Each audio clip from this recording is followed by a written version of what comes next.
March 17, 1943. Rechlin Experimental Airfield, Germany. The pilot's fingers shook with a slight tremble as Hans-Werner Lerche made the first entry in his logbook, recording an event that would change Luftwaffe's perception of their foe forever. The Americans could not have possibly constructed thousands of these machines. No country could produce such complexity at an industrial level and still be engaged in a global war.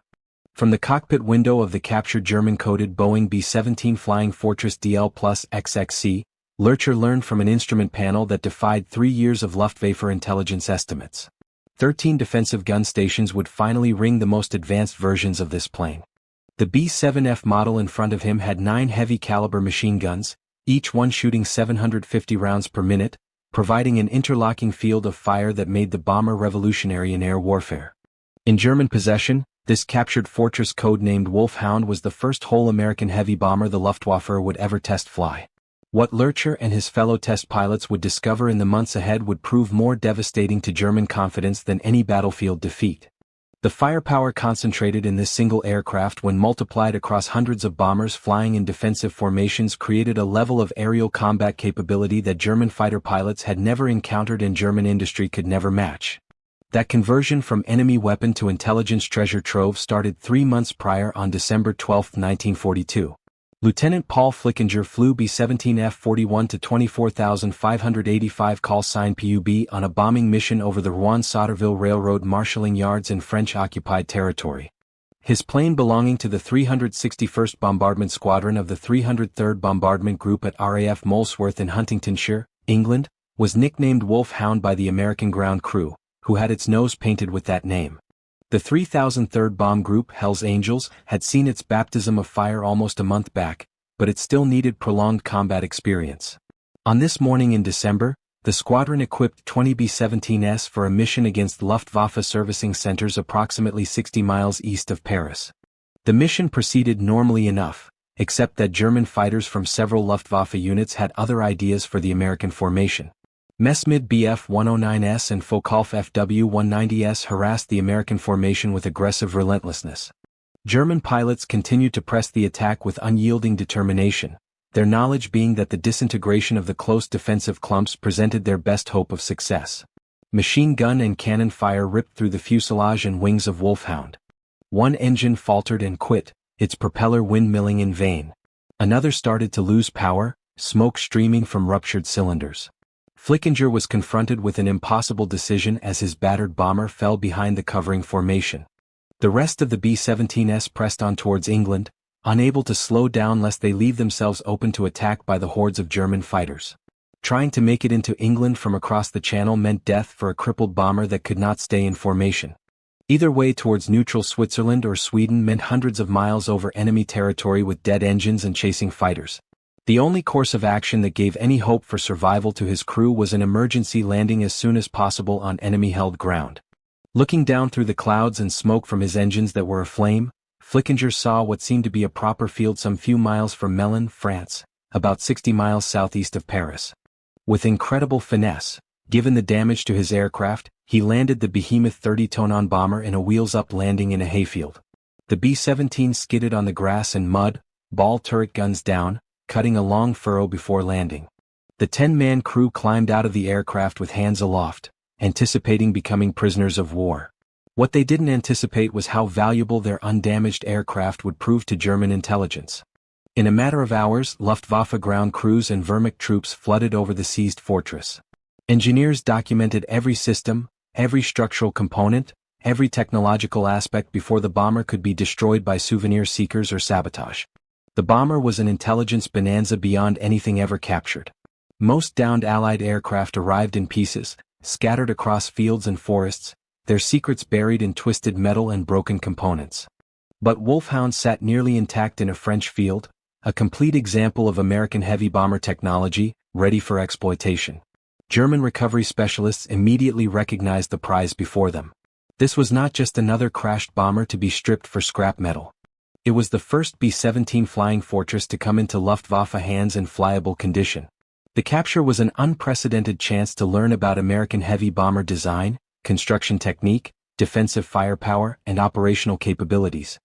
German technicians moved rapidly to transport the damaged but reparable bomber to Leeuwarden Airfield in the Netherlands, a major Luftwaffe base that had been built up from a pre-war Dutch civil airport. The process of transportation needed to be planned and accomplished with utmost care to ensure no additional damage to the precious prize. 2 days from being captured on December 14, 1942, German mechanics made makeshift repairs to the battle damage. Fuel tanks were filled with German aviation fuel. The American markings on wings and fuselage were replaced with German national insignia. Big black crosses were painted on the wings. A swastika was stamped across the story, and the characteristic hellish red and black hues of Nazi Germany signaled the bomber's new masters. 2 Messerschmitt Bf-10 heavy fighters assumed position as escorts, and a specially selected German crew boarded for the ferry flight to Rechlin, the Luftwaffe's top testing and evaluation center about 50 miles north of Berlin in Mecklenburg. The flight plan was sent to all Luftwaffe fighter bases and flak batteries along the route with a clear instruction not to attack the captured fortress. But in defiance of these warnings and clear German markings, some Luftwaffe units opened fire on their own captured prize, causing limited additional damage before recognition signals could be verified and the attackers withdrawn. The encounter underscored both the German zeal to wipe out American bombers in place and the challenges of coordinating operations between broken command hierarchies in a military body that was just starting to feel the effects of fighting on 2 fronts.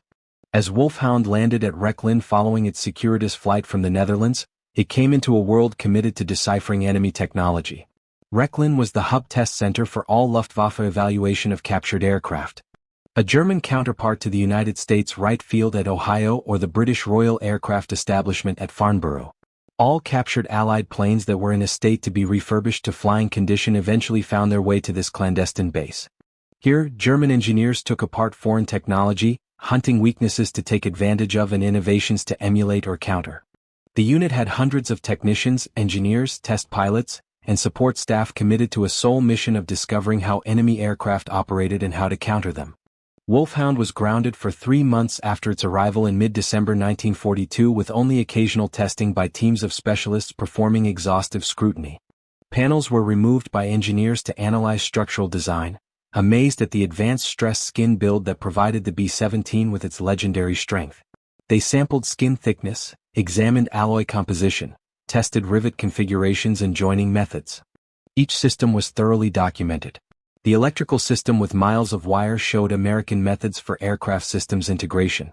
The hydraulic system exhibited intricate valve engineering and pressure control. The oxygen supply system illustrated American knowledge of high-altitude flight. The intercom system gave clear communication in the presence of engine roar. The fuel system enabled pilots to transfer fuel between tanks to ensure correct center of gravity. The engine synchronizing system optimized pilot workload with maximum performance. Every part was photographed in various views, drawn in precise technical diagrams, measured with calibration instruments and compared to similar German systems. Luftwaffe aeronautical engineers were amazed at some of the American philosophy of manufacturing uncovered in the B-7's construction. The bomber showcased mass production methods on a level German industry had never realized or even made a genuine effort to accomplish. Interchangeable parts meant components produced at various factories could be assembled without special fitting. Parts that were damaged could be replaced quickly under field conditions using interchangeable parts. Streamlined assembly sequences lowered the skill needed for the workforce, so semi-skilled personnel could assemble complex aircraft. All of the design of the bombers pointed to an industrial philosophy that was fundamentally different from that of Germany.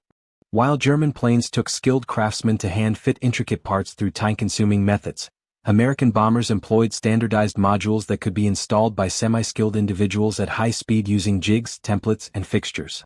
The implications were mind-boggling to German planners with an appreciation of industrial capacity. If one captured bomber evidenced this kind of manufacturing sophistication, implying an industrial system capable of mass production, how many could American industry make in a month and a year? The figures, when German intelligence experts worked through the math, implied production rates that were impossible but came out to be conservative. Wulf Hound, on March 17, 1943, finally flew German skies for its maiden flight under Luftwaffe control. Flugführer, a veteran Luftwaffe test pilot chosen for his ability and discernment, made the inaugural flight from Rechlin. The bomber flew nicely considering its size, with surprisingly docile response to control inputs. U.S. pilots had always complimented the B-7's flying qualities in reports intercepted or gathered from interrogating prisoners by German intelligence, and the German test pilots later substantiated such evaluations through first-hand experience. The Fortress was remarkably stable to fly in its class of a 15-ton empty and up to 30-ton fully loaded aircraft. Control inputs were predictable and balanced throughout the entire flight envelope. Even with one or two engines shut down during deliberate single-engine and twin-engine tests, the bomber maintained controllable flight, a capability that explained why so many damaged B-7s managed to return to England after sustaining terrible combat damage that would have doomed German bombers.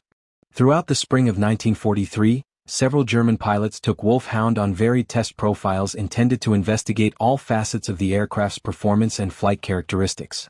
High-altitude performance testing demonstrated that the bomber could cruise well above 25,000 feet, where German anti-aircraft gunnery grew increasingly ineffective with decreased projectile speed and increased time of flight. Engine synchronization tests uncovered advanced propeller control systems with constant speed propellers and auto-governing governors, which lowered pilot workload without compromising optimum engine performance in varying flight regimes. Formation flying demonstrations proved the stability of the bombers when flown in close proximity to other planes, which illustrated how Americans were able to sustain those close defensive box configurations that Luftwaffe fighter aircraft found impossible to get through without being exposed to intense defensive fire. The flight behavior of the B-7 placed it on the perfect platform for the challenging mission of formation bombing, where dozens of planes had to fly in geometric patterns while being fired upon. But the tests that would be most critical to German fighter tactics were those involving the defensive weaponry. Knowledge of the B-17's weapon system became the utmost priority for Luftwaffe tactical planners throughout all fighter units in the West. Each German fighter pilot had to be familiar with the Fortress's blind areas, the approach angles that provided the best hope of survival, the ranges upon which German guns could hit without penetrating the deadly envelope of American machine guns, and the tactics that battle-tested pilots had learned at great cost in live fire in combat. The statistics alone were grim to German planners who knew the significance. 50 caliber machine guns arranged to deliver overlapping arcs of fire along almost any approach vector a fighter would fly. The subsequent versions, especially the B-17G that would serve starting in summer and autumn 1943, would up this number to 13 with the addition of a chin turret and enhanced nose armament. But even 9 heavy machine guns were firepower beyond anything German bomber designs included for defense. German bombers used improvised, cramped, and restricted traverse gun positions. 92 mm with limited effectiveness against incoming fighters. The Junkers J-88 strike bomber could have 4 or 5 turrets scattered throughout the aircraft, but one American B-17F had 9 heavy machine guns as standard armament. And each shot fired was a .050 caliber shell that could pierce armor plate, disable engines, blast open canopies, and kill pilots from ranges well over 600 yards. 92 mm ammunition and similar energy to German 13 mm heavy machine gun rounds. The most veteran test pilot of captured Allied aircraft in the war, Hans-Werner Lerche, flew Wulf Hound repeatedly during spring and summer 1943. His post-war memoir, released many years after under the title Luftwaffe Test Pilot, Flying Captured Allied Aircraft of World War II, contained detailed accounts of his flights with the bomber and many other Allied varieties. Lerche moved cautiously toward captured aircraft with scientific interest and not ideological bias, a professional approach that rendered him a precious asset to the Luftwaffe's test program. University studies in engineering combined with superb natural flying skills honed through years of glider flight and powered aircraft experience made him the best person suited for the aggressive and risky business of test flying enemy aircraft. He flew 125 diverse aircraft types in the war without a single serious crash or damage incident. A safety record to stand comparison with the most skilled test pilots, and one that bore witness to both technical competence and meticulous approach to unfamiliar aircraft. As Lerche entered Wulf Hound's cockpit for his initial flight in the seized bomber, he possessed no instruction manual, no training program, no checklist, no qualified instructor to give him direction. He learned observation and experimentally, reading the instruments and controls, making informed guesses as to function and operation, and gingerly trying out his hypotheses in flight, where errors would not be instantly fatal. Instrument arrangement was very different from German tradition both as to arrangement and philosophy. American engineers preferred to have panels centralized with standardized gauge location remaining the same in various types of aircraft so that pilots could move more readily between aircraft. Circuit breakers replaced fuses, delivering resettable protection that was easier to troubleshoot and maintain. Hydraulic pressure indicators had varied pressure scales calibrated in pounds per square and instead of kilog per square cm. The throttle quadrants operation was reversed logic with respect to German aircraft, with forward motion augmenting power instead of reducing it. But most impressive to Lerche, perhaps, was the bomber's sheer strength and damage tolerance. The B-17 took punishment that would have destroyed comparable German aircraft, still flying and still combat capable after taking damage that appeared unservicable. Its strength structurally came from heavy-gauge aluminum alloy frames and stressed skin construction that shared loads effectively throughout the entire airframe. Multiple systems and redundancy meant single failures were rarely disastrous to the mission. Self-sealing fuel tanks sheltered against small-caliber damage, a technology the Germans knew but never accomplished as thoroughly. Armor plate guarded sensitive crew stations and important systems with special emphasis on safeguarding the pilots, engines, and fuel system. Lerche and other test pilots at Lynn subjected the B-7 to many test firings to determine the defensive effectiveness of the B-7 from the attacker's point of view. The perspective that was most important to German fighter pilots that would be engaging these bombers in combat. German fighter pilots would get into Messed Bf-109s and Faller Wulf Fw-190s and make practice attack runs on Wulf Hound while it flew level and straight or making evasive maneuvers. Ground photographers took the engagements and noted angles, ranges, closure speeds, and exposure times. Combat cameramen on chase planes recorded the exercises on film that could be used to demonstrate to German and occupied Europe fighter squadrons. The exercises demonstrated unpleasant facts that challenged pre-war notions of bomber vulnerability. Attacking straight behind. The standard German tactic for bomber interception that had proven successful against previous Allied bombers with minimal defensive armament placed the fighter pilot in the direct path of the most intense defensive fire the B-7 had to offer.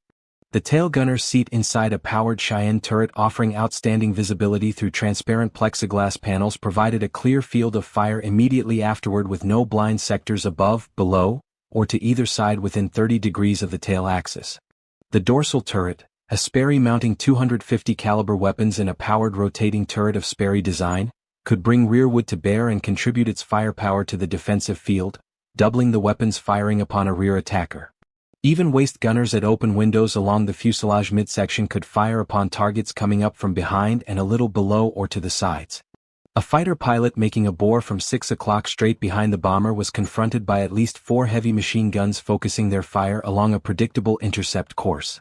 The tail gunner himself was able to bring 2 guns to bear, and if he were a good gunner and the range was correct, his fire could prove calamitous to the thin-skinned fighter aircraft. The closing velocity between attacking fighter and fleeing bomber, normally a 150 to 200 miles per hour differential, provided the German pilot with perhaps 3 to 5 seconds of firing opportunity before pulling out to miss the large bomber. In those brief seconds, the bomber's gunners shot hundreds of rounds down the approach corridor, and the resulting cone of fire the fighter must penetrate. Luftwaffe combat reports recorded the lethal efficiency of this defensive formation with many fighters damaged or destroyed in tail attacks. Fighter pilots who survived B-7 formation attacks reported the experience of flying into a storm of traces, a visual image that recorded the psychological effect of encountering mass defensive fire. At normal combat distances of 400 to 800 yards, 1 of every 4 or 5 rounds fired in American machine gun belts was a tracer, producing visible strings of fire that appeared to stuff the sky around attacking attackers.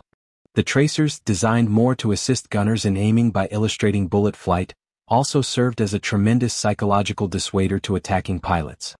German pilots observed walls of fire closing in on them from several bombers at the same time and automatically disengaged from attacks before they could get into optimum firing position. This psychological effect decreased the effectiveness of German fighters even when the actual probability of hitting remained fairly low because of the challenges of deflection shooting during high closing speeds. Attacking from underneath posed other challenges, but no better opportunity for the attacking fighter. The belly turret, or Sperry ball turret as Americans called it, offered full coverage of the lower hemisphere with no blind angles. This engineering masterpiece placed a gunner in a rotating sphere and was fitted with 250 caliber machine guns and a computing gun sight that assisted in calculating the lead angle required to engage fast-moving targets. The ball turret gunner, cramped in impossibly small spaces with knees hunched up to his chest and oxygen mask against the optical sight, was able to track targets 360 degrees of azimuth and almost 90 degrees of elevation from horizontal to almost straight down. The physical requirements were harsh, since the space was too tight for a parachute, too narrow to allow much movement, and demanded the gunner stay coiled in a fetal position for hours on missions of long duration. But the defensive potential was unmatched. No approach from below an angle was not within the ball turret's field of fire. German flyers soon discovered at bitter cost that attacking from under a B-7 formation exposed them to concentrated fire from several ball turrets. All of them following their approach with mechanical accuracy and firing at maximum effective range. Side attacks were endured by the waist gunners who were in open windows along the fuselage and experienced temperatures much less than zero at altitude, hurricane-strength winds through the open windows, and incessant engine noise that interfered with communication. The B-7F had staggered waist gun locations that avoided interfering gunners with each other's movement while optimizing angles of coverage. The two gunners were positioned slightly forward on the port side and slightly aft on the starboard side. Both operated a .050 caliber machine gun mounted on a flexible ring which permitted wide traverse in azimuth and elevation. Prolonged closing from beam angles invited passage through crossfire from both waist positions along with the dorsal turret, which could be trained to attack at any point above the horizontal plane. The interlocking fields of fire created zones where multiple guns could engage a single target simultaneously, concentrating fire in a way that dramatically increased hit probability. This concentrated firepower forced German fighters to make high-speed slashing attacks rather than sustained gun runs, limiting their time on target and reducing accuracy. The strategy that developed out of Rechlin's test campaign as holding the greatest hope of success was frontal attack, coming at the bomber directly from 12 o'clock high. This placed a minimum amount of exposure time to defensive fire and attacked the weakest defensive area of the bomber where the fewest guns could be brought to bear. Early B-17 versions, such as the F-type that Wulf Hound exemplified, carried only 2 or 3 flexible guns in the nose, handled by the bombardier and navigator, who had other principal responsibilities when engaged in combat and were not specialized gunners. Those flexible guns, carrying sockets in the plexiglass nose glazing, carried limited traverse and involved the crewman in physically moving the guns from one location to another. The nose glazing gave the bombardier a great line of sight for precise bombing through the Norden bomb site, but gave little protection to the crew personnel positioned there and restricted the defensive firepower that could be directed at frontal attack. A German combat pilot with nerve and skill could penetrate from 12 o'clock high, dropping slightly from above and forward, shoot an intense burst into the cockpit and forward fuselage where the pilots were, then pull out under the bomber before defensive guns had a chance to lead him. This doctrine of frontal attack was developed by Hauptmann Egon Mayer of Jägerschar too late in 1942, a few weeks before Wulf Hound was taken. Mayer learned from combat experience and tactical calculations that the majority of B-17 defensive firepower was toward the rear or sides, so the nose was comparatively exposed. Striking from dead ahead meant the relative closing speed of the fighter was over 500 miles per hour, with the fighter closing at 350 to 400 miles per hour and the bomber closing on it at 150 to 180 miles per hour. This combined closing speed provided the bomber nose gunner a mere 2 seconds to take aim and shoot before the fighter blazed past overhead or below. Those 2 seconds required superlative marksmanship on the part of the defensive gunner to lead a speedily closing target, estimate lead angle, and shoot accurately despite wind blast oscillation and the mental tension of seeing a fighter dive straight down upon him with guns firing. The attacking pilot, in turn, had a relatively motionless target expanding in his gun sight, which made calculation of aim a relatively straightforward affair relative to deflection shots on crossing targets. The maneuver succeeded wonderfully when properly executed by competent pilots with good nerves. German pilots who became proficient at the head-on pass racked up impressive kill ratios, occasionally shooting down several bombers on a single mission. But the assault required superhuman nerve and discipline that not every pilot had. Fighter and bomber came at each other at combined speeds of over 500 miles per hour, covering the space between them at a speed of almost 750 foot-pers. The attacking pilot had to maintain his course straight into the nose of the bomber, seeing it develop from a small speck in the distance to an enormous 4-engine monster covering his windscreen, until the range closed to point-blank range of 200 yards or less before he fired his machine guns and cannons. Delay, any premature breakaway motivated by survival instinct, hugely diminished effectiveness by squandering the scarce ammunition available for German fighters. The mental strain of seeing a 4-engine bomber increase in the windshield while tracer from the nose guns blazed past the canopy became too great for too many pilots. They broke away too soon, wasting their attack and inviting fire from the top turret as they passed by. Even successful frontal attacks frequently ended in death for the German pilot after destroying the bomber. The combined closing speed translated to collision as an ever-present threat that needed excellent timing and space sense. Pilots pushing their attacks too hard, becoming so focused on their target and forgetting to disengage in time, often couldn't retreat before their fighter crashed into the bomber they were on. Several Luftwaffe fighters crashed into B-7s on frontal runs, killing both crews instantly in the violent crashes. Furthermore, the huge bomber could take awful punishment to its nose section and remain airborne, showing the tough build that earned the B-7 a reputation for resilience.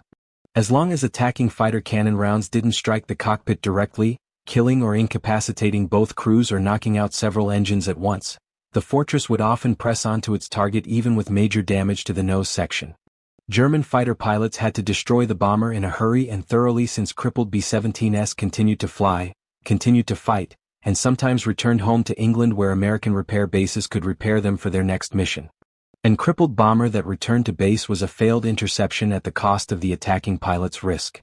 These flight tests at Rechlin, along with combat reports received from frontline fighter squadrons throughout Germany and occupied Europe, resulted in a thorough grasp of B-17 capabilities that made the rounds within the Luftwaffe in tactical bulletins, training movies, and intelligence memoranda. But this information gave scant relief to German war planners who comprehended the strategic context. Knowing the enemy's strengths did not dispose of them, and the Americans continued to construct more fortresses quicker than the Luftwaffe could destroy them. Wulf Hound was tested further in Department E3 from May to early June 1943 under Otto Kuno's leadership. Engine performance testing was done to assess power output at different altitudes. Analysis of supercharger efficiency defined optimal operating conditions, fuel consumption map, developed charts indicating range at various conditions, all with the aim to comprehend the appropriate Cyclone R1820 radial engines that powered the fortress. Each engine developed 1,200 horsepower at rated altitude, and the bomber had 4 of them installed in nels suspended below and in front of the wings. Total power of 4,800 horsepower propelled the 30-ton airplane to speeds of nearly 300 miles per hour at altitude and operating ceilings over 35,000 feet where the atmosphere was too thin to allow effective German fighter operations without special equipment. German intelligence experts estimated that Boeing and its subcontractors were manufacturing these sophisticated aircraft at rates 5 to 10 times German heavy bomber production. Figures that were impossible but were verified by several intelligence sources. If the American industry could produce such advanced bombers in such numbers while simultaneously producing fighters, tanks, ships, and transports for worldwide operations, what chance did Germany have of competing in such industrial production? The specter haunted German planners who recognized that modern warfare was as much an industrial competition as it was a military one. On June 12, 1943, Wulf Hound was presented at a show staged at Lerche Airfield for Luftwaffe commanders and technical experts. Along the captured B-17, there were representative samples of other Allied machines that had been captured by the Germans in combat losses or due to forced landings. A B-24 Liberator heavy bomber presented American methods of long-range bombing from a design viewpoint. A P-47 Thunderbolt fighter illustrated American philosophy of fighter design, prioritizing ruggedness and firepower at the expense of agility. A P-51 Mustang indicated the danger that long-range escort fighters would pose, soon escorting bomber missions deep into Germany. A P-38 Lightning twin-engine fighter illustrated unconventional American design philosophies. An Avro Lancaster illustrated British heavy bombing capability. A de Havilland Mosquito illustrated the fast bomber idea. A Hawker Typhoon demonstrated British ground attack aircraft, and numerous variants of the Spitfire demonstrated British fighter development. The show performed several functions beyond mere recognition training for aircraft. It acquainted German personnel with the appearance, markings, and identification characteristics of enemy aircraft to avoid friendly fire attacks. It illustrated captured technology that would be adapted or countered by German engineers. And it offered grim proof of Allied industrial strength and technological level that were starting to surpass German progress in many fields. Officers of Luftwaffe who visited the exhibition left shaken by what they had seen. One of them later described how quickly the difference in quality of German and American manufacturing became clear even to untrained observers. American aircraft parts fitted with precision tolerances which German craftsmen envied. Consistent construction quality in thousands of planes demonstrated advanced quality control. Smooth surfaces demonstrated concern for aerodynamic detail. Deliberate assembly exhibited methodical manufacturing practices instead of improvisation. German planes built more with slave labor under ongoing Allied bombing that interrupted supply chains and destroyed equipment displayed rough workmanship, inconsistent panels needing hand-fitting, and improvised repair with non-standard materials. The message was clear even to officers with minimal technical experience.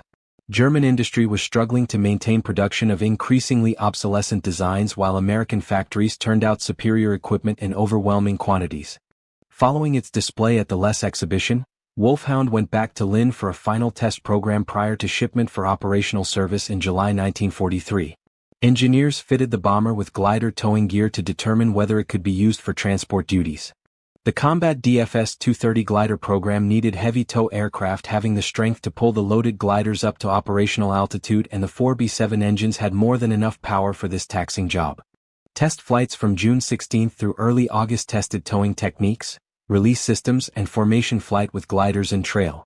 The trials were technically successful, showing the versatility of the B-7 beyond its sole purpose of bombing and its applicability to transportation missions. But the glider forces of Germany were dwindling after disastrous losses during airborne campaigns in Cree where paratrooper students incurred 50% losses and in other theaters where airborne missions were expensive. The operational use of these towing trials was kept narrow since Germany did not possess the transport aircraft fleet and fuel reserves required for large airborne operations during 1943 and later. Wulf Hound moved to a new duty in September 1943 that would see it leave the test rigs at Rechlin and go into operational service with one of the Luftwaffe's most clandestine units. Kampfgeschwader Hund operated from Rangdorf Airfield near Berlin as a special operations wing unlike any other in the German Air Force. KG-200's mission program consisted of deep enemy territory reconnaissance flights with aircraft capable of camouflage with hostile formations, insertion and recovery of intelligence officers behind friendly lines, airborne supply droppings to German troops fighting in partisan-held or surrounded by enemy advances territory, and flight testing of experimental planes and munitions too sensitive for regular test units. The squadron flew an haphazard array of captured Allied and German aircraft chosen for particular mission tasks rather than logistical standardization. In addition to the German types such as the Iners D-296 engine long-range transport Heinkel 111 medium bomber and a Rad 232 transport, KG-200 flew captured Soviet aircraft for Eastern Front operations and various American bombers for Western and Mediterranean operations. The B-17's extended range of well over 2,000 miles, ceiling beyond 25,000 feet, and tough build that could withstand damage and extreme conditions made it well suited for a great majority of the unit's missions. Operation deep within Allied-controlled areas with captured American bombers had special benefits that outweighed the logistical expense of keeping non-standard planes ready at night or in adverse weather conditions. Allied radar and fighter controllers could confuse the German crewed fortress with a friendly bomber returning from a mission in Europe, and permit the intruder to penetrate Allied defenses undetected or not challenged at all. The deception could gain valuable minutes or even hours before defenses responded. Time that would make the difference between success and failure for the mission. Even in the daylight, a B-7 flighting at high altitude could join American formations temporarily, observing tactics, formations, and radio procedures. At Rangdorf, Wulf Hound was treated to a fresh paint scheme that was intended for night operations over Allied territory. Dark camouflage colors of blues and grays replaced the previous test aircraft schemes of yellow undersurfaces and mottled greens. KG-200 side codes starting with A3+ were used on both fuselage sides, marking the aircraft to German troops while keeping something of an operational secret regarding its particular unit commitment. Documents show the bomber was ultimately coded A3+AE, although other sources indicate that it could have worn several different codes during its time in service based upon mission needs.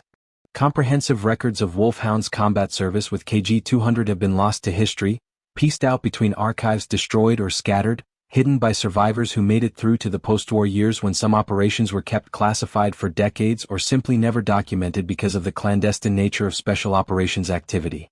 Nonetheless, subsequent wartime research by historians of aviation confirmed that KG-200 used a minimum of 4 captured B-7s between late 1943 and mid-1944, with one source indicating the number could have been larger when operations peaked. The bombers carried out missions over Europe, the Mediterranean, the Middle East, and North Africa, flying some of the war's most sensitive theaters. Certain missions entailed simple transportation of vital personnel or material to isolated German garrisons cut off by advancing Allies or existing behind enemy lines. Others deployed intelligence agents into Allied-occupied territory through nighttime parachute drops or high-altitude bailouts that brought agents down at distances from the drop plane's seeming path. A number of missions made reconnaissance of Allied facilities, photographing ports where invasion troops may stage, airfields where bomber troops massed, and concentrations of supplies that could suggest future Allied operations. The most sensitive missions are still classified decades after the end of the war, their details known only to the people involved who have all since died. Hans-Werner piloted other seized B-7s that ended up in Rechlin following Wulf Hound's transition to operating service with KG-200. On the 9th of October 1943, B-17F 42 to 30,336, which was codenamed Miss Nonly II by its U.S. crew, landed in a field at Norholm Estate near Va in Denmark following the development of engine faults on a mission over Germany. The crew bailed out over Denmark, but the pilot managed to bring the plane down intact on a controlled crash landing, proving the docile handling of the B-17 even under emergency conditions. German recovery teams were quick to arrive, knowing the importance of captured American bombers, and Lerche himself flew the bomber out of the field to Esbjerg Airfield, then on to Rechlin for examination. That Lerche was able to take an unfamiliar American bomber out of a farm field with no instruction manual, no checkout flight, and no ground training said much about both his outstanding talent as a test pilot and the B-7's docile characteristics that rendered it forgiving to pilot error. Miss Non 2 was coded by the Germans as 7+8 and saw service in test duties until at least December 1944 when it is still shown flying test flights. New fortresses seized offered new opportunities for close inspection. Each was compared with others to look for evolutionary developments that might reveal weaknesses to attack or improvements necessitating fresh German countermeasures. They experimented with different types of ammunition against B-7 structure to identify the most suitable attack profiles for fighter pilots. They compared the performance of different German cannon calibers in penetrating American armor and self-sealing fuel tanks and concluded that their 20mm cannons were slightly effective, while 30mm cannons were horribly destructive whenever hits were made. What resulted from these exhaustive trials was a complete picture of an aircraft that was the epitome of American bomber development at the end of 1943 and a degree of defensive firepower that had profoundly changed the arithmetic of daylight strategic bombing. Look at the statistics that German test pilots computed at Rechlin. A single B-17G, the last and best armed type to enter service in summer of 1943, mounted 13 Browning M2 machine guns of .050 caliber, placed for all-around defensive protection. These guns shot standard .050 BMG ammunition at rates ranging from 750 to 800 rounds per minute, with each gun able to achieve sustained fire for several minutes before having to stop, being constrained solely by ammunition availability and barrel heat buildup that had to be managed carefully by gunners. The standard ammunition load for a B-7G consisted of about 7,500 rounds carried across all gun positions. As per a well-planned scheme that balanced defensive exposure with weight factors, this offered each gun position hundreds of rounds for defensive firing on the long European sorties. The tail turret alone mounted 500 rounds per gun for 1,000 rounds total, adequate for sustained firing at following fighters. The dorsal turret carried the same amounts in order for the top turret gunner to be able to put rounds into targets for a longer duration. The ball turret, in spite of very restrictive space within the cramped sphere, carried 250 to 500 rounds per gun based on mission needs and gunner size. The waist stations had 600 to 800 rounds for each of their flexible guns. The nose mounts, such as the chin turret on G models, carried identical loads computed to store enough ammunition for the whole mission. When German test pilots at Rechlin computed the total firepower of a single B-17G with all guns firing together at a target, the figures were staggering and accounted for the reason bomber crews felt so confident in their defenses. 13 weapons firing 750 rounds per minute each yielded a total rate of fire close to 10,000 rounds per minute across the positions. Converted to rounds per second to help appreciate the real-time tactical impact.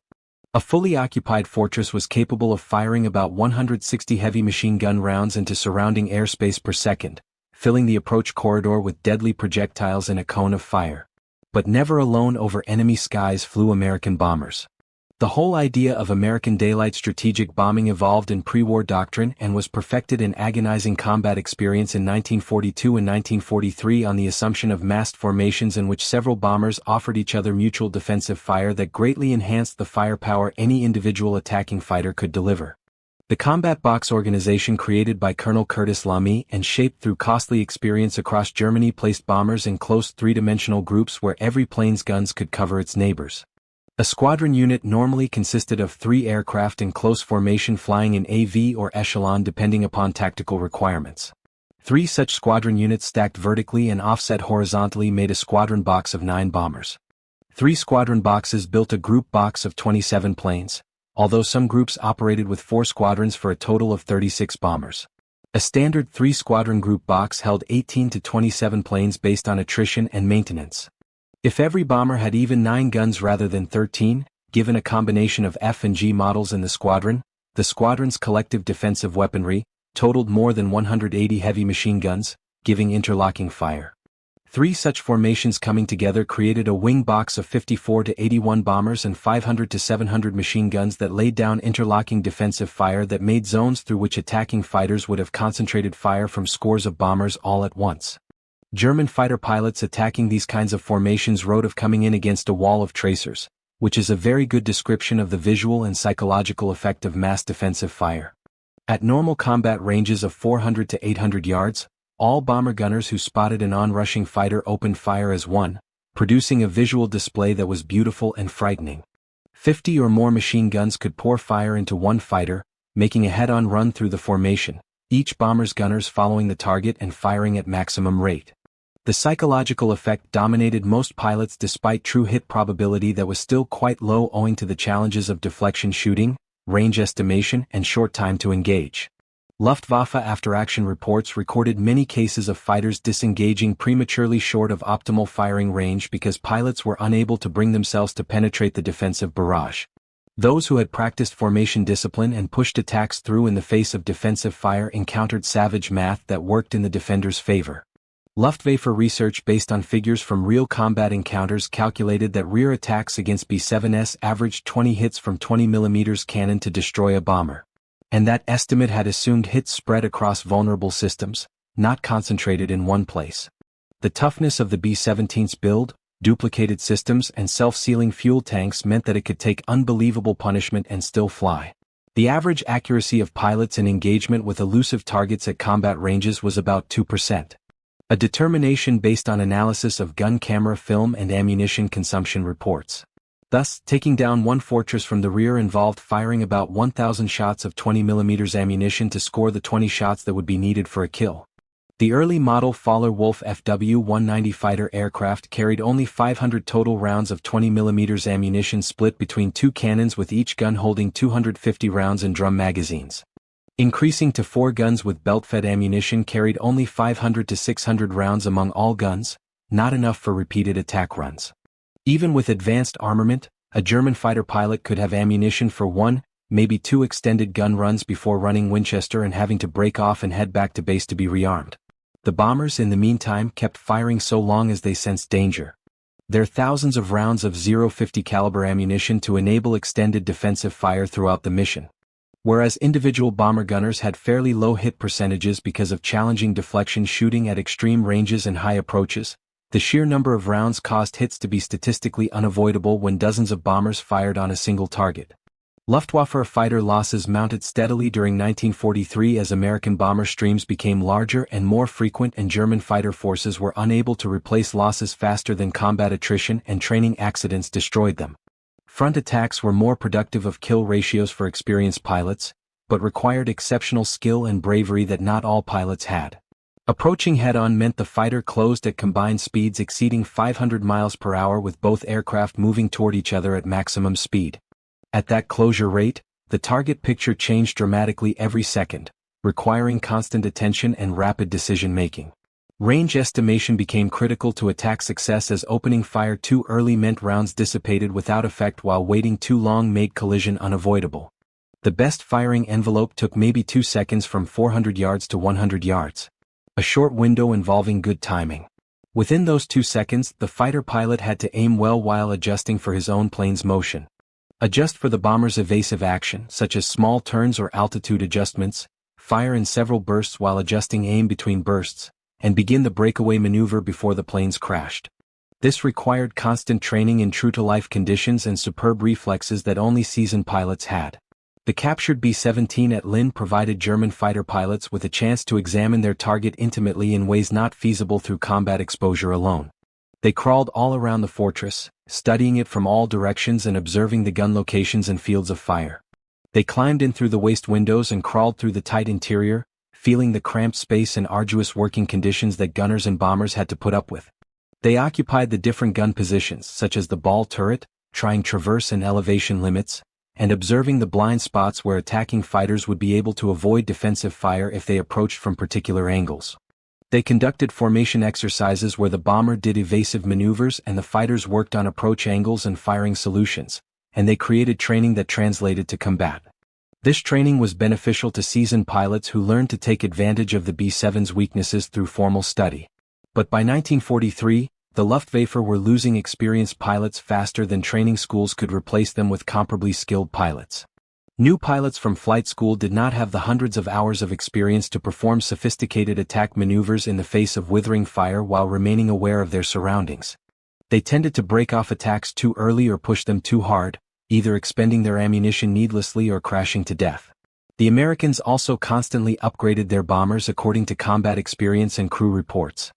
The B-17G variant going into operation in late summer and autumn 1943 introduced the characteristic chin turret beneath the nose, a remotely controlled turret mounting 250 caliber machine guns capable of firing directly to the front.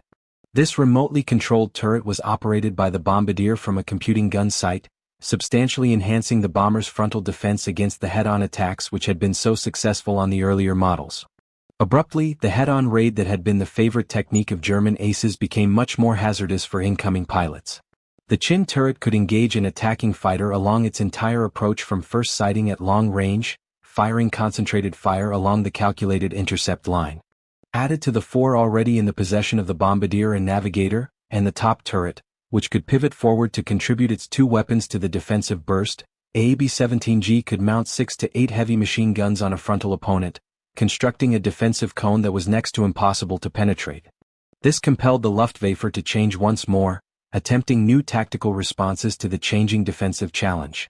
Fighters attacked from high angles, descending from above and in front at steep pitches where the bomber's guns had minimal elevation traverse because of mechanical constraints. Others came in from beneath the nose, attempting to remain under the chin turret's depression limits without meeting the ball turret.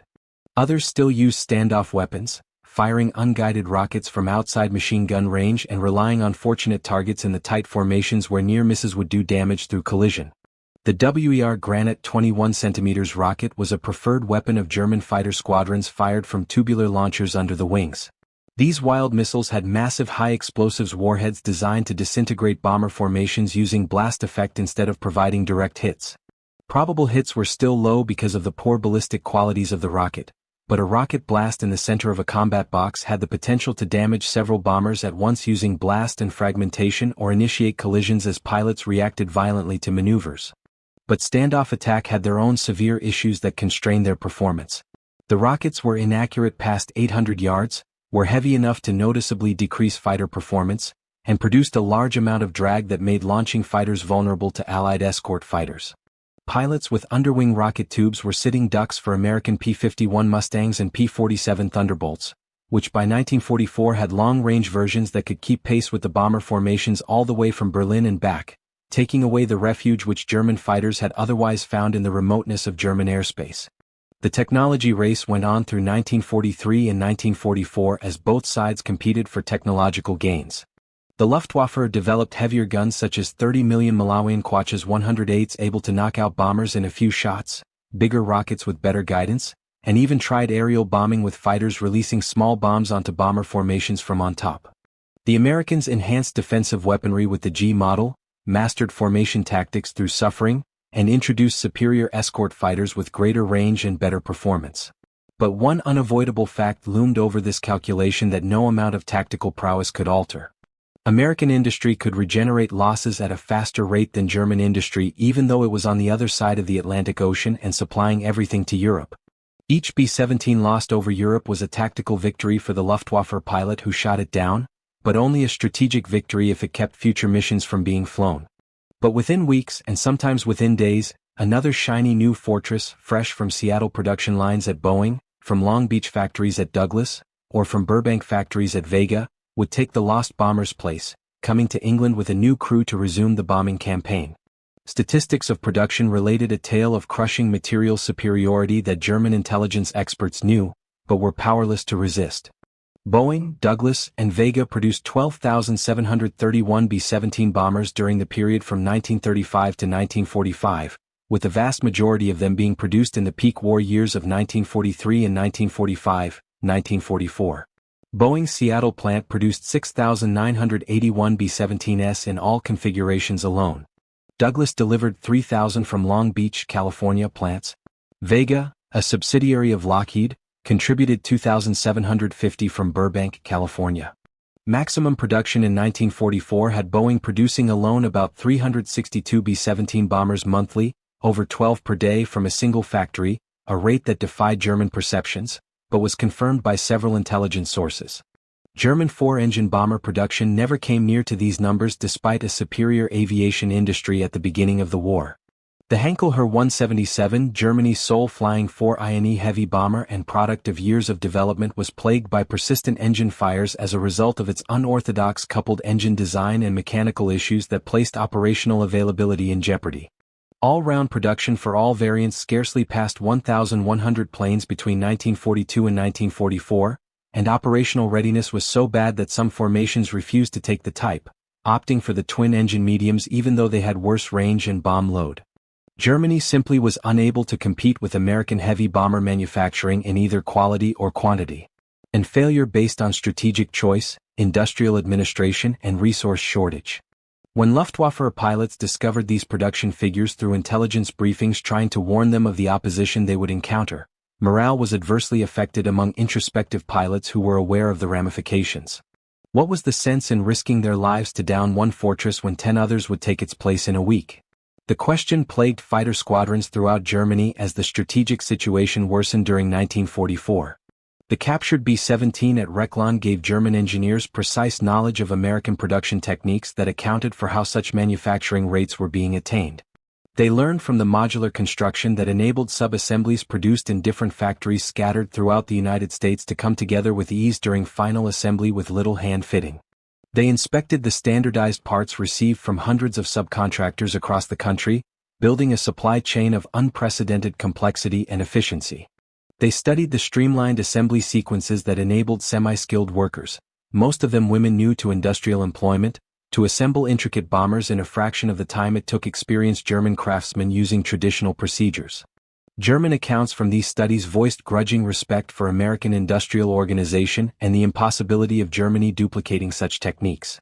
The B-17 embodied more than personal engineering skill or ingenious schemes of solution. It embodied an entire philosophy of manufacturing, with production quantity taking precedence over artisanal quality, interchangeable parts over custom fitting, and sufficient quality over perfection. Each design choice embodied this philosophy of mass production. Standardized fasteners throughout the airplane minimized inventory needs and simplified assembly. Straight panels with few compound curves made forming operations easier and minimized scrap rates. Modular subassembly permitted parallel construction of fuselage sections, wings, and tail surfaces that came together in final assembly with little fitting necessary, cutting production time drastically. This policy allowed Boeing's Seattle factory to assemble one B-17 per hour during peak production levels, something that appeared impossible to German observers who were used to production volumes measured in weeks per plane. German factories that had not adopted modern airplane construction techniques with precision-fitted parts, hand-riveted units, and skilled workers performing the majority of operations took weeks to produce a single bomber. The implications were strategic and unavoidable to anyone familiar with industrial production. German fighters may have had good loss ratios in fighting, even if they downed 2 or 3 bombers for each fighter lost. American industry could replace losses indefinitely, whereas German industry could not. This fact became a reality even to the most hopeful German leaders by mid-1944. The issue was no longer if Germany was capable of winning the air campaign over Europe. It was a question of how long German forces could fight against mounting material disadvantage before collapse was a certainty. Wulf Hound and the rest of the captured B-7s at Rechlin had shown the Luftwaffe all they needed to know regarding the Flying Fortress as a weapon system. They knew its strengths, such as its tough build and heavy defensive armament. They were familiar with its shortcomings such as the weak nose on early models and blind spots in gun coverage. They had made a record of its capabilities in range, altitude, bomb load, and formation flying. They were aware of its limitations such as the necessity for formation integrity and susceptibility to determined frontal attacks. They came up with strategies that when implemented correctly by experienced pilots with iron nerves could annihilate the bombers even when defended by firepower. But this information was unable to alter the basic arithmetic of industrial production that controlled strategic results. For every German pilot that mastered the art of attacking B-7s in a productive way through training at Rechlin or through combat, the Americans trained 10 new bomber crews. For each fortress shot down across Germany by superior German strategy, 5 additional bombers were manufactured by American factories. For each effective interception that broke up a bombing mission, a dozen additional missions flew the following week with even more numerous formations. The defensive armaments that so impressed German test pilots were only one facet of a complete system to extend American strategic bombing capacity deep into enemy territory in the face of resolute opposition. The B-7's combined long range in excess of 2,000 miles, high-altitude operational capability above 25,000 feet, heavy bomb delivery load of 4,000 to 8,000 pounds depending on the mission objective, rugged airframe construction that had the ability to withstand battle damage, and crippling defensive armament within one package that when massed on hundreds of aircraft flying in mutually supporting formations developed an aerial weapon that altered fundamentally the character of war. Luftwaffe General Adolf Galland, Germany's top fighter ace with 104 confirmed victories and later commander of German fighter units, wrote extensively during post-war decades concerning the difficulties of repelling American daylight bombing. He admitted that individual German pilots generally had superior training and greater combat experience than American bomber crews, many of whom were on their first combat tour. German fighters, particularly late war models like the Faller Wulf FW-190D9 long-nose variant and Messerschmitt Bf-109K4 could outperform B-7s in every performance metric, including speed, climb rate, and maneuverability. German cannons hit far harder than American .50 caliber machine guns, delivering explosive shells that could destroy bombers with a few hits. But for all these benefits in equipment and pilot proficiency, German fighters were unable to halt the daylight bombing campaign that systematically dismantled German industrial capability. Galland blamed this failure on a variety of reasons in his post-war memoirs and interviews. But American industrial capability headed his list of determining factors. The Americans just produced more of everything more quickly than Germany could knock it down, be it bombers, fighters, tanks, or whatever other material of war. The captured B-17s confirmed this fact beyond any question for German engineers and planners who examined them. German engineers took apart every system, examined every component, critiqued every design choice with completeness that would impress any technical investigator. They discovered a great deal to marvel at in the bomber's design and little to fault on an engineering basis. The Fortress was an expression of mature engineering done with manufacturing excellence that combined the finest available technologies to a unified system of weapons. No degree of tactical innovation or pilot proficiency could make up for such material imbalance in an attrition war. Hans-Werner Lerche flew many captured aircraft while working at Rechlin and other test centers, adding up to over 125 different types of aircraft from many countries without a serious accident damaging an aircraft or injuring the pilot. His post-war publications expressed professional admiration for Allied aircraft technology undermined by dismay at German industry's failure to match Allied production levels and organizational competence. He flew B-17s, B-24 Liberators, British Lancasters, Soviet P-2s, and many types of fighters from all belligerent countries. Each plane provided some lessons regarding Allied capability and national methods of approaching aviation design philosophy, but the B-7 was still the most strategically important plane he tested because it was American strategic bombing doctrine incarnate in aluminum and steel. All elements of the Fortress's design contributed to its mission of moving deep into enemy lines, dropping heavy loads of bombs precisely from the Norden bomb site, and surviving to get back home in the face of determined resistance from air fighters and anti-air artillery. The defensive armament that so impressed German assessors was the key facilitator of this mission profile. Without the machine guns and interlocking defensive positions they enabled, daylight strategic bombing would have been impossible.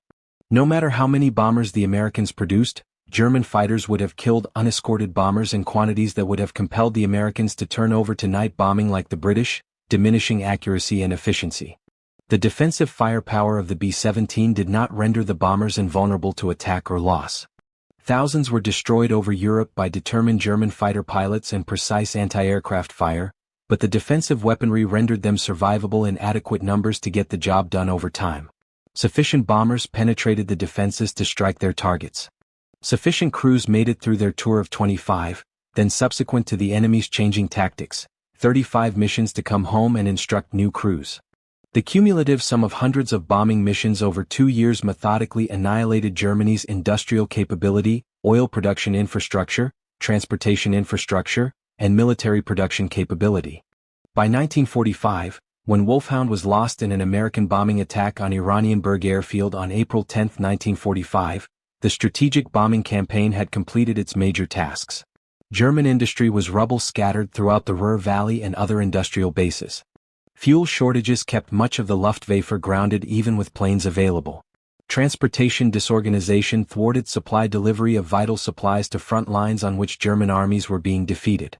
The fortresses had succeeded in their task at great costs along the way. The captured bomber that had taught the Luftwaffe so much about American defense firepower became a symbol of the pointlessness of resistance to a massive material advantage. German pilots who learned how to attack B-7s based on experience obtained from flying captured models found themselves more and more obsolete as American bomber formations swelled to include 1,000 planes covered by equal numbers of long-range fighters. Individual ability and tactical skill could not make up for such numerical disadvantage and industrial imbalance. The history of captured B-17s in German service is a strange aside to the broader history of the strategic bombing campaign across Europe. Crews on mission, downed or forced down by the Germans, repaired and flown by the Germans, provided dual windows into Allied strength and American industrial processes. They uncovered strengths the Luftwaffe had to overcome with new tactics and vulnerabilities that could be targeted by experienced pilots. They taught fighter pilots about aircraft recognition and attack maneuvers that saved lives. They aided special operations missions behind enemy lines that accomplished tactical goals. They made their contribution to the German war effort in many ways in 1943 and 1944. But they ultimately also illustrated the unfeasibility of Germany's strategic situation by laying bare the extent of the American industrial capability. Each hour German technicians spent working on captured American planes meant skilled manpower removed from servicing German planes. Each gallon of valuable fuel consumed. Experimental use of enemy bombers meant fuel not available for combat missions. Every bullet fired during evaluation exercises represented ammunition Germany couldn't spare. Meanwhile, American factories produced more B-7s every day, replacing losses faster than combat could inflict them. The manufacturing figures are still astounding even 8 decades past the conclusion of the wars. Boeing's Plant 2 in Seattle alone produced 6,981 B-17s of all models from the initial Y-1 B-17 to the last B-17G. Douglas added 3,000 from Long Beach plants during 1942 and 1945. Vega contributed 2,750 from Burbank. During the same period, the overall production amounted to over 12,731 planes by the end of the war, with the last B-17 being delivered in May 1945. Every bomber was a sophisticated aircraft with about 40,000 individual components made by hundreds of subcontractors. 4 Wright Cyclone are 1820 engines with 1,200 horsepower each. Miles of wire connecting electrical systems, tons of aluminum shaped into airframe structures, and that massive defensive firepower of up to 13 heavy machine guns with thousands of rounds of ammunition. Germany never produced even 2004 INE bombers throughout the entire war, all while they started out with a more developed aviation industry during the 1930s and had invented strategic concepts of bombing. The explanations for this dramatic production imbalance went far beyond mere industrial capacity or floor space in factories. Strategic philosophy emphasized deep penetration and strategic missions for heavy bombers, whereas Germany concentrated on medium bombers and dive bombers designed for close air support to ground units. A philosophical difference in basic military approach. American geography, defended by wide oceans that enemy fleets could not traverse, permitted unintercepted factory development and production, but German industry was subject to constant Allied bombing that crashed factories, killed workers, and dislocated supply lines. American education and engineering graduated thousands of qualified designers, managers, and technicians every year, whereas Germany was plagued by manpower shortages as the war wore on and casualties increased. Most importantly, American political and economic structures were more flexible to mobilize for total war than the inflexible Nazi bureaucracy with its rival power sources, wasteful decision-making and ideological strictures. All of these combined to make the industrial benefit that dictated strategic results. The B-17 Flying Fortress was only one of America's enormous array of weapons, but it stood for the whole system of American war production. When Luftwaffe pilots inspected Wulf Hound at Lynn, learning about its design, testing its mechanism, flying evaluation sorties, they were actually learning about American industrial civilization and its ability to produce regularly. What they were discovering ought to have been apparent to anyone who analyzed the industrial capacity of America objectively from the very start.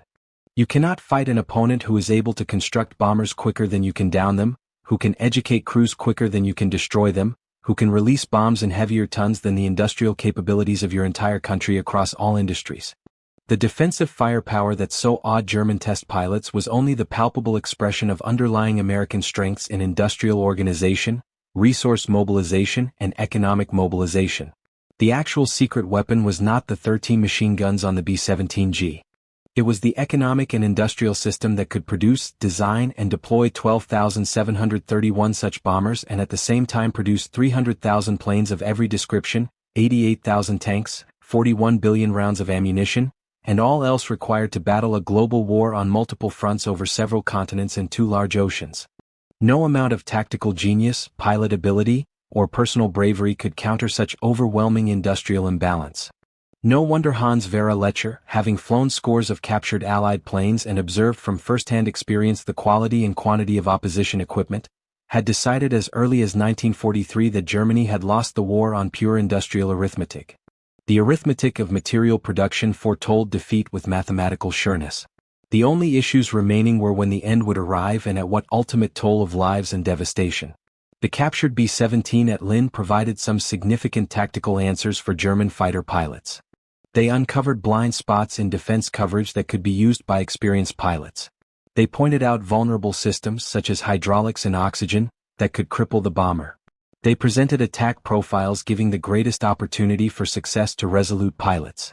But they were unable to provide the basic strategic answer to decide the outcome. How do you prevent 10,000 bombers when you cannot even produce 1,000 fighters a year? How do you protect cities from limitless raids when your pilots carry out 3 or 4 missions daily until they are shot down, injured, or too tired to go on? How do you keep industrial production and civilian morale up when all the factory workers understand American bombs will ultimately find their plant? These were questions which had no satisfactory answers in the context of Nazi Germany's war effort and industrial organization. The regime had initiated a war of conquest, believing in rapid victory before enemies could fully mobilize their economies and industrial capabilities. When that fundamental assumption proved false, when the war became a grinding contest of industrial attrition and staying power, Germany's fate was sealed by decisions made in the 1930s. The B-17 Flying Fortress with its numerous heavy machine guns firing 160 rounds per second into the airspace around it with its capacity to withstand ghastly damage and keep on flying towards objectives with its unmistakable demonstration of American industrial potential and organizational skill symbolized not only a tactical problem but also a strategic decision on the final result of the war. The bombers visited each and every day in growing numbers. The fighter escorts grew in numbers and strength. The targets burned by the numbers, and nothing could be done to halt the campaign by the Luftwaffe in the face of heroic individual acts. Luftwaffe test pilots at Rechlin flew captured B-7s extensively and developed grudging admiration for American engineering, manufacturing, and military organization. They looked up to the bomber's sturdy build that could withstand damage that would kill off lesser aircraft. They admired its meticulous design focused on crew survivability and operational proficiency. They recognized its lethal defensive firepower that made a strike into the formations a lethal option even for seasoned pilots. But admiration for the weapon did not alter the course of battles in the air over Europe. Knowledge of the enemy's capabilities couldn't create the resources needed to defeat them when those resources simply didn't exist in sufficient quantities. By late 1944, many of the captured B-17s in German service had been destroyed or rendered unflyable through various causes. Some fell victim to Allied bombing raids on German airfields as the bombing campaign targeted Luftwaffe infrastructure. Some crashed because of maintenance problems as spare parts became unobtainable with supply lines cut. A few still flew special missions for KG-200 until the last weeks of the war in early 1945, but their intelligence value had been generally spent by then. The Luftwaffe had learned all they needed to know about the Flying Fortress through years of analysis. They knew its blind spots where guns could not hit. They were aware of its weaknesses in certain systems. They had formulated strategies to strike it successfully when opportunities permitted. However, this hard-won knowledge was becoming ever more irrelevant in the face of thousand-bomber raids with hundreds of escort fighters that saturated defenses by sheer numbers. Individual German pilots continued to post excellent success against B-17 formations throughout the war. Aces took down dozens of bombers with master attack strategies, ones they had learned in part from practice on captured specimens at Rechlin. But spectacular individual effort could not make up for industrial inferiority and numerical inferiority. For each ace that lived long enough to learn expertise through scores of missions, 10 new pilots perished on their first or second combat mission before they could learn effective tactics. The norm for a German day fighter pilot's life expectancy in 1944 was measured in weeks, not months. Most of them never made it to 10 combat missions before getting killed or seriously wounded and hence couldn't fly anymore, thus creating a vicious cycle of decreasing experience levels. The Americans, on their part, introduced systematic crew rotation programs that took crews home upon fulfillment of tour requirements of 25 missions in the initial stages, subsequently raised to 35 missions with the reduction in loss rates. Survivors went back to training commands within the United States where they transferred hard-won combat experience to new crews, developing institutional learning that retained lessons bought at the cost of blood. This systematic method of crew utilization stood in stark contrast to the German practice of flying pilots until they expired, were captured, or were physically incapacitated from wounds or fatigue. The varied philosophies were based on different industrial circumstances and strategic positions. America could rotate veteran crews into training assignments because production yielded predictable flows of replacement aircraft and new crews straight out of training. Germany was unable to spare anyone with combat time. All pilots qualified to fly combat missions remained on the line until killed, captured, or disabled, and this resulted in falling average experience levels in fighter units. Captured B-17 gave the Luftwaffe a great deal of insight into American defensive firepower through careful analysis. Experience opposing thousand-bomber raids imparted harsher lessons regarding American will, resources, and industrial endurance. But the final lesson was presented in May 1945 when the guns finally ceased firing across Europe. Germany was destroyed, its cities reduced to rubble, its industry broken beyond immediate restoration, its military defeated between Soviet armies in the east and Western Allied forces in the west. The bombers had accomplished their task over 2 years of continuous operations. The defensive firepower that so awed German test pilots in 1943 proved adequate for the fortresses to carry out their mission despite suffering terrible losses in the process, with almost 5,000 B-7s lost to all causes throughout the war. The tale is where it started, in the air above Europe, where men were killed and fought in machines that embodied their country's industrial potential, strategic precepts, and styles of warfare. Hans-Werner lived through the war and survived until 1991, long enough to have his memoirs published and be involved in many historical ventures recording Luftwaffe test pilot histories for posterity. He was still proud of his technical and service achievements but also recognized the uselessness of Germany's cause and the inevitability of loss once American industrial might fully mobilized. His experience in flying captured Allied planes made him an asset to Allied intelligence agencies in the post-war period, and he worked on a number of projects assessing German and captured Allied airplanes for post-war air forces. Wulf Hound, the Luftwaffe's first whole B-7, was in German service from December of 1942 until its loss in April 1945. In its 2.5 years, it educated German pilots and engineers volumes about American bomber design, defense strategy, and industrial capacity. The education was intellectually useful, but strategically useless to alter outcomes. Knowing your enemy's strengths doesn't make them disappear or generate counters when resources won't allow. The 13 machine guns that so amazed test pilots at Rechlin symbolized not only defensive weaponry but American industrial philosophy incarnate in metal. Overwhelming firepower by volume of fire. Support for each other through formation technique.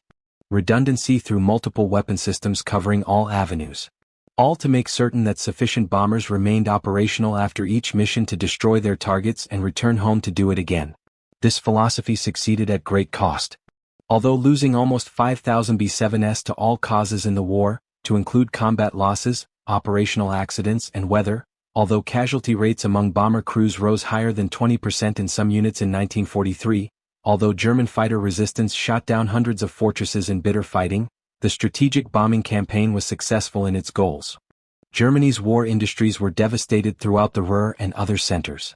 Its cities were ablaze from firebombing raids. Its transportation systems buckled under persistent interdiction. And when hostilities ceased, American factories continued to manufacture B-17 at production rates that would have permitted total replacement of all combat losses within 6 months, proving the ultimate absurdity of attempting to win a nutrition war against American industrial might.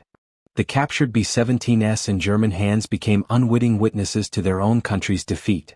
Each test flight demonstrated American capabilities. Each report of evaluation recorded American strengths.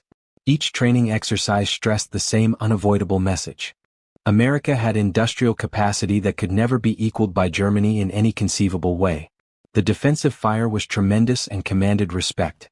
The productive capacity behind it was staggering and ultimately decisive. That was the actual lesson of the captured flying fortresses, although it took time for all involved to wholly grasp the implications.